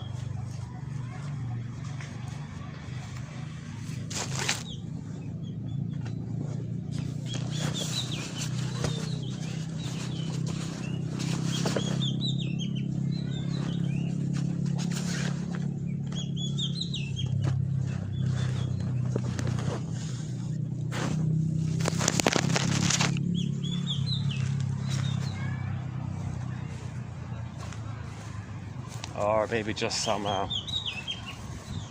trouble-making kids, I don't know.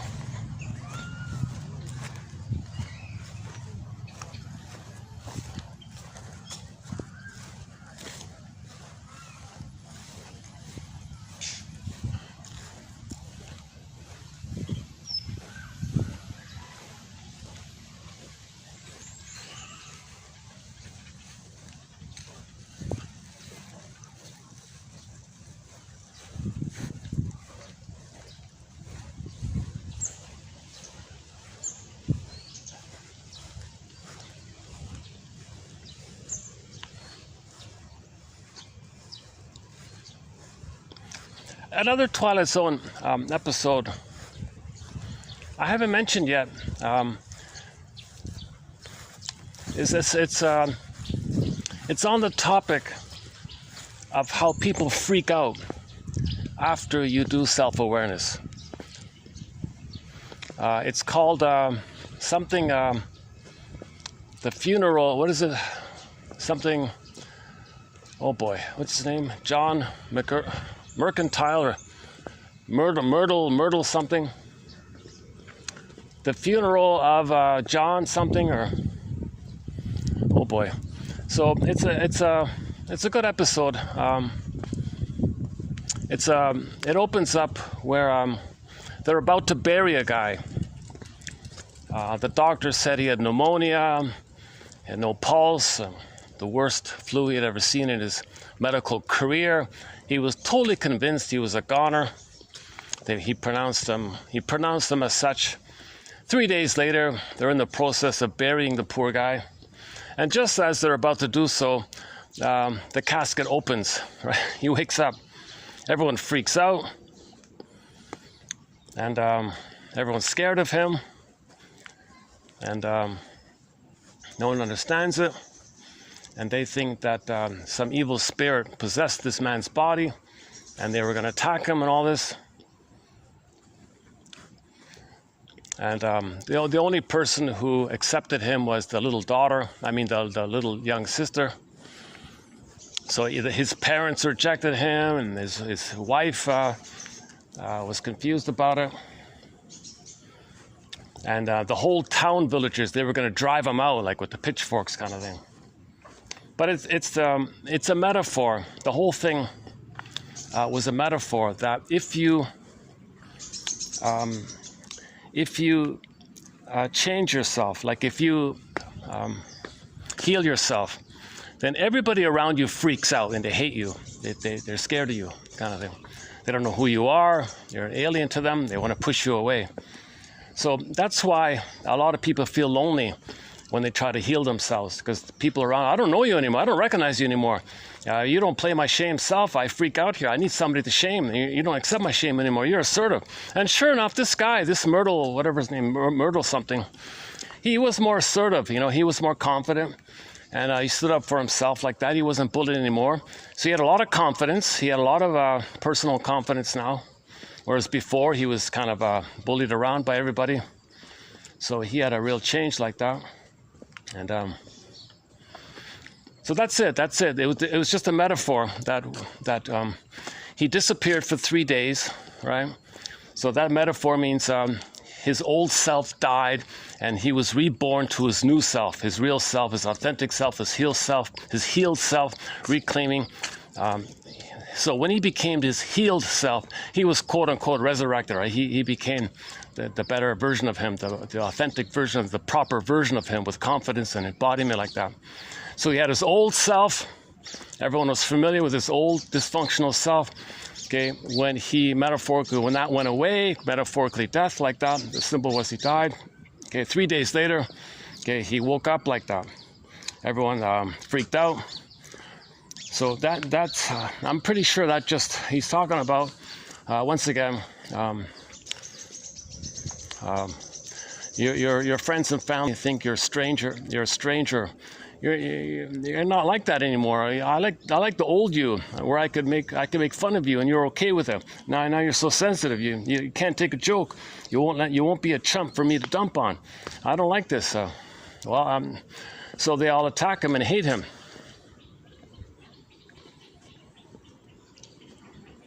And the metaphor was, okay, when you lose your fake self, you face shame. Okay, so in the healing journey, you face shame. Shame is a burning, biting feeling, metaphorized, symbolized as the picture of the hell. Now, the hell scene is associated with sulfur, right?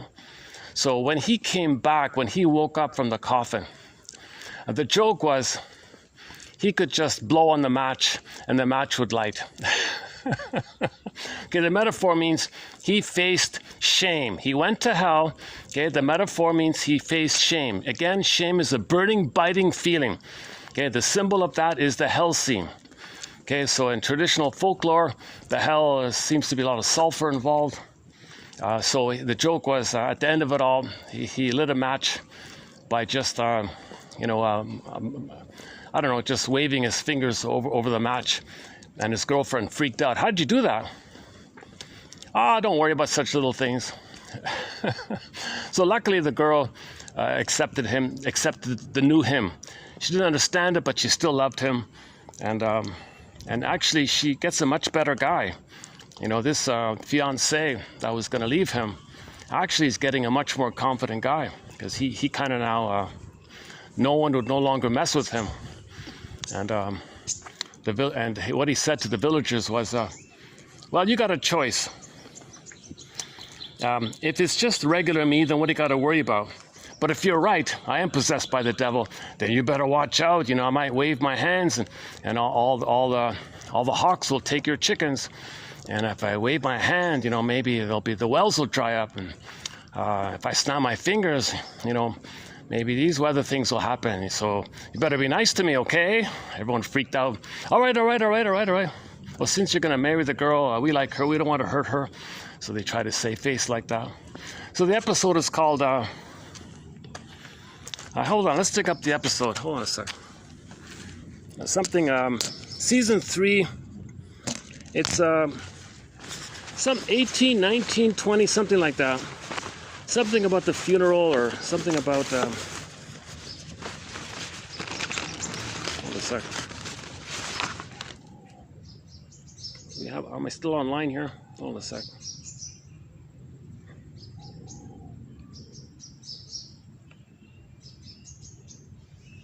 Twilight Zone episodes. Wiki fandom. Okay, let's try this one here.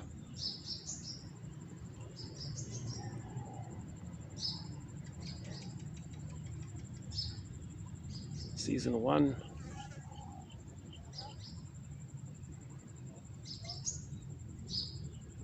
Oh, it's in alphabetical order here. Hold on a sec. Which one is it? Oh, that's Season 1.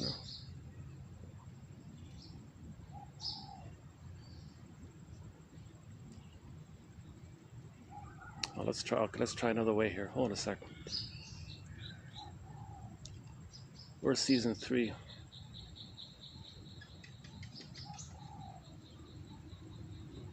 All items. 294 episodes, is that right? 5 seasons? Season 1.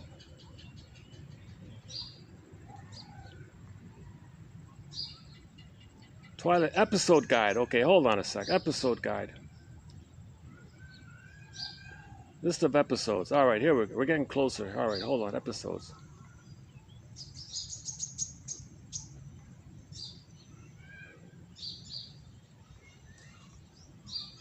Okay, Season 3.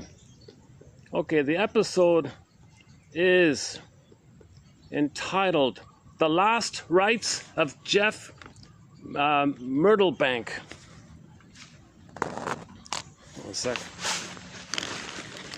Let me do a perspiration. Let me take a perspiration moment here. Let's play another song. Hold on a sec.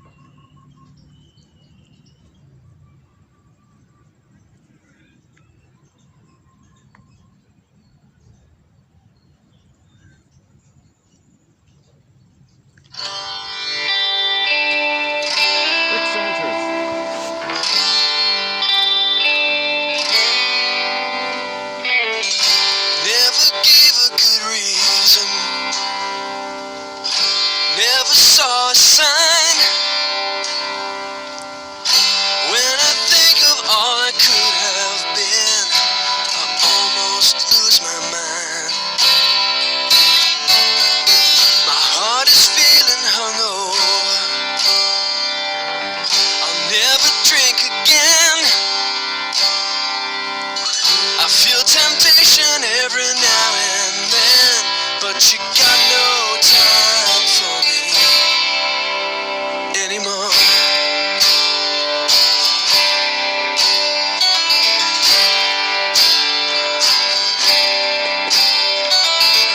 This mystery has no answers. I've tried 1,000 times.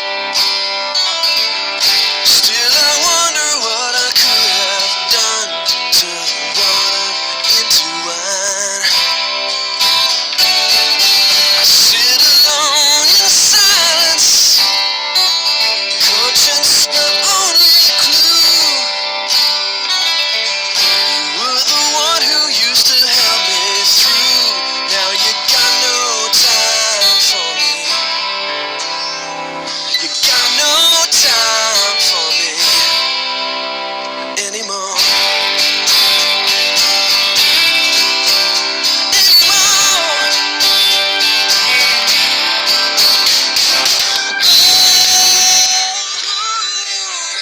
What can I do? What can I say?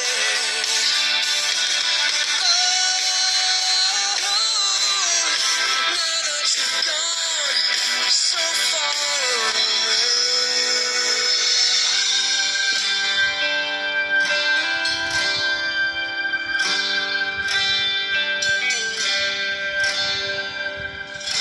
Never gave a good reason. Never saw a sign. When I think of all I could have done, I almost lose my mind.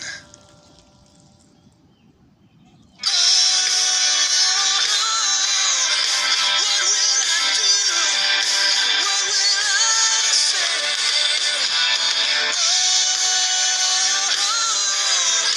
If you come back, maybe someday. Got no time for me. So you got no time for me. You got no time for me anymore.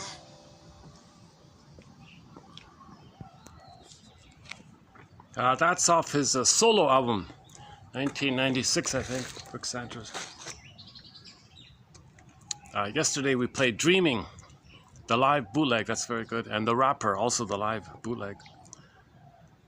Yeah, okay, The Last Rites of Jeff Myrtlebank, Season 3, Episode 23.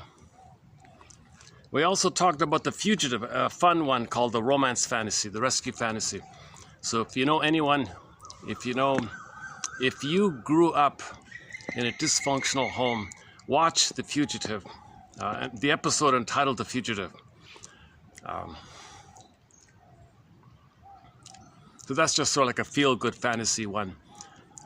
But it's in reference to how a lot of children have the fantasy that their parents are not really their parents. Some mistake was made and their real parents, good, loving, honorable parents will come and save them. And that fantasy was fulfilled in that episode because the daughter was orphaned, she was being abused by the foster mother, and then this mysterious handsome prince king from another land befriends her, and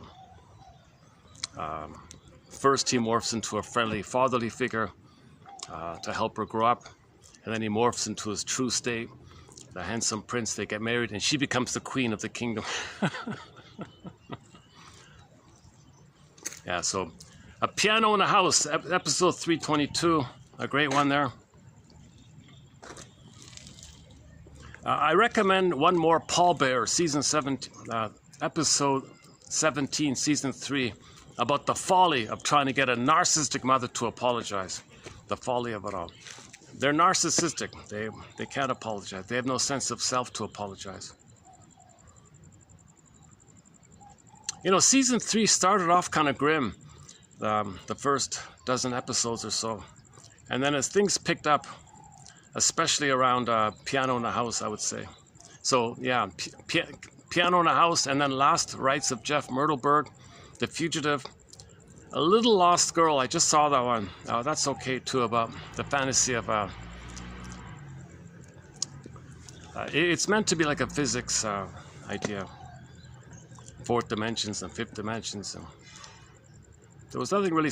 There was no real psychological message, other than just to have a general appreciation of that you don't know everything, and you can apply that to your own unconscious and to yourself like that. So I'm looking forward to the rest of these episodes. Yeah. Let's see. Where is it? Season 1.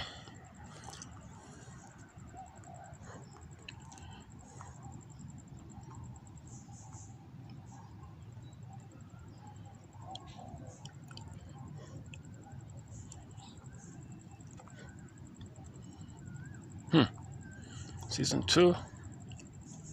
Oh, Nervous Man in a $4 Room. That's a very low budget, low budget episode. Extremely low budget. But Howling Man. Here we go. Season 2, episode 5. The Howling Man. That's a key episode. It's one of the best episodes. That one there. Nick of Time is okay. Another budget one called Nick of Time. That's also okay.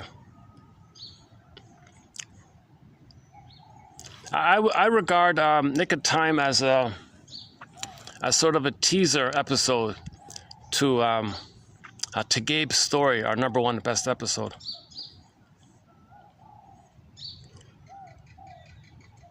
See, a lot of these are very forgettable. I forgot most of these. Shadow Play. Okay, that's a depressing episode, but it does show you about... It's a Groundhog Day episode about nightmares. And the point is, you're not guilty. You did nothing wrong. You got to face this false belief that you're guilty. So he had a nightmare that he was guilty. He was trying to face it. What am I guilty of? Could someone please tell me? Father, you keep saying I'm guilty. What am I guilty of? So he was trying to face this issue. No, he's not guilty. No one could tell him.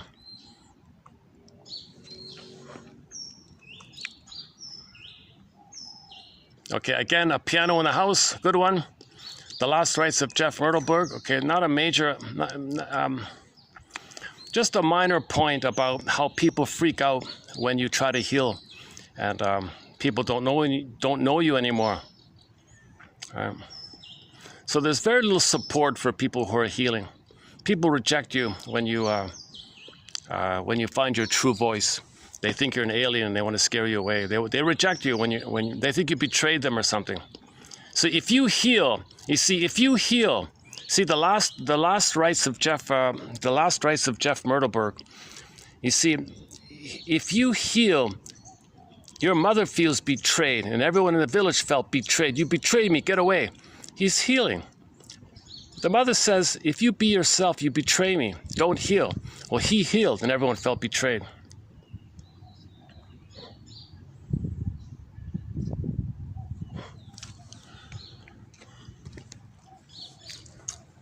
Okay, let's wrap up this video here. Okay, let's just do another little couple. Let's just do a short walk, and we'll close it up here.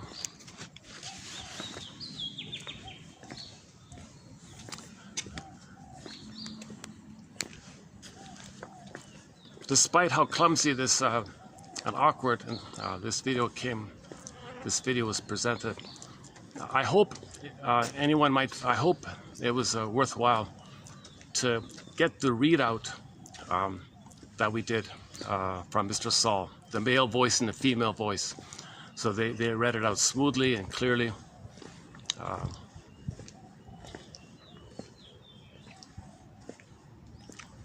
So again, the added point is, if there's an inner conflict, that means there's inner stress. If there's inner stress, that means the fight and flight is always going on.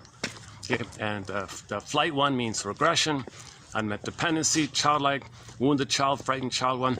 And then the crossover, identification with the aggressor, the fight one, okay, that's the hostility one. And it's this hostility one, okay, that's causing all the problems out there, and no one even knows it. So cheerleaders for violence, it's because they've suffered with the repressed hostility blues their whole lives. So they bring out the pom-poms. And it's sick. It's a real perversion. He calls it a perversion. To be a cheerleader for this is a perversion. Hey, here's a nice flower. All right, check this out. Here's a nice little flower. All right, look at that. That's a nice flower, eh? Geez, that's nice, eh? Does it smell? Yeah, it has a fragrance. There's a mild fragrance to it. All right. Why don't we close the video up here with this image here? All right, this is part one. We'll continue in part two and read the quotes for 3045 in part two. So thanks very much. I'll see you in part two. For the love of narrative medicine. And we'll continue to read some more Leon Saul. Better read some Saul. Okay, thanks again. See you next time. Thanks very much. For the love of narrative medicine, see you in 3045. Thanks very much.